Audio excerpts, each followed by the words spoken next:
Hi, today I'm going to show you how you can directly translate Chinese on the Rednote app. Now you can change the language settings in the app, but that won't change the captions or the video that's been posted there, right?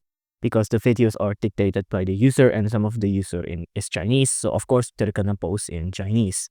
So for example here, if I scroll through the video and I find that most of it is English, right? But there's some posts like this, right? That's Chinese and I can't directly translate it like I do in TikTok. Like usually in TikTok in captions, they usually say something like translate this post, right? So for the Rednote app, what we're gonna do is that we're gonna screenshot this. We're gonna screenshot like this. And then once we've screenshotted, we're gonna go to an app called Google Lens, right? So I'm gonna go to Google Lens right now. And on Google Lens, I'm gonna go to the translate section here and I'm gonna pick the screenshot I just picked earlier.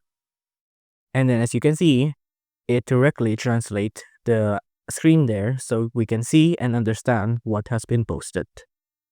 If you like this video, please consider liking and subscribing.